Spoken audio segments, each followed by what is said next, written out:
So, ayan ang ating pusit recipe. So, join me kung paano natin ginawa ang ating recipe na madali, masarap at mabango.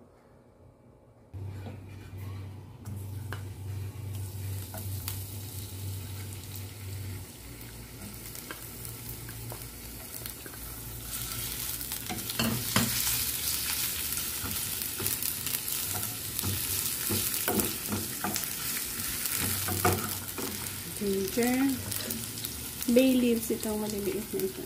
Bay leaves, garlic, onion, at kamatis na rin. Sabay na lang natin ito lahat.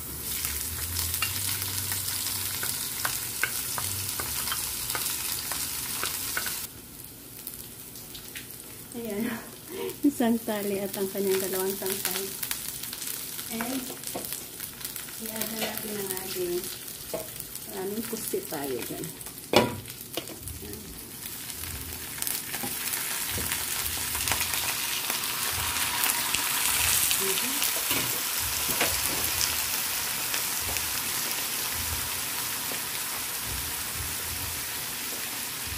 Lagyan natin yun ng black pepper.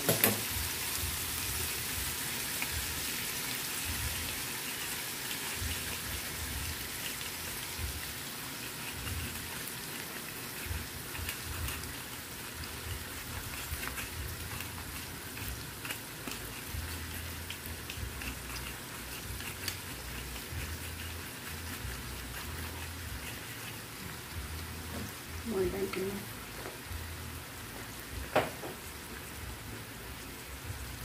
At cover ulit natin.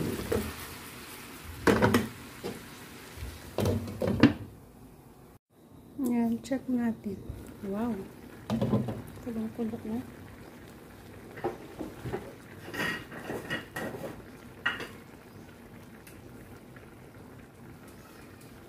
Lagyan natin siya ng isang kutsarang sugar para i-balance yan ang ating asim dahil lagyan natin ng vinegar at soy sauce. Yan, vinegar.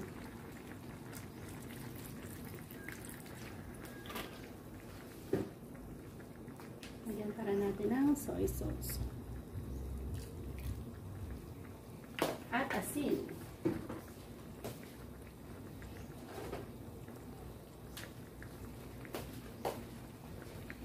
Ayan. Cover. Ayan, ang bango na. Mag-add tayo ng last touch natin. Dalawang siling na haba. Ayan, siling na haba. Ayan. Malaman, guys. So, itong gusto natin ang medyo may sabaw-sabaw.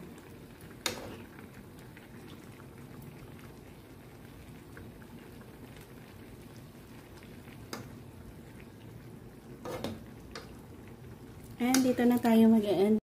And ready to serve na tayo dyan.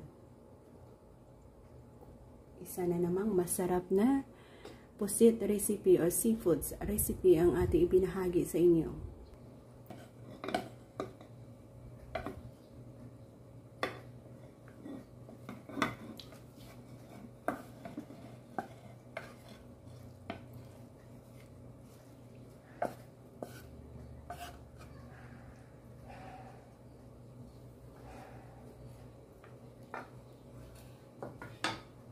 So, ayan. Kayo, ano ang style ng inyong pagluluto? So, ayan natin ay simplihan lang. Thank you again for joining me sa ating adobong pusit na ito. Bye-bye, God bless, and happy eating. Maraming salamat ulit.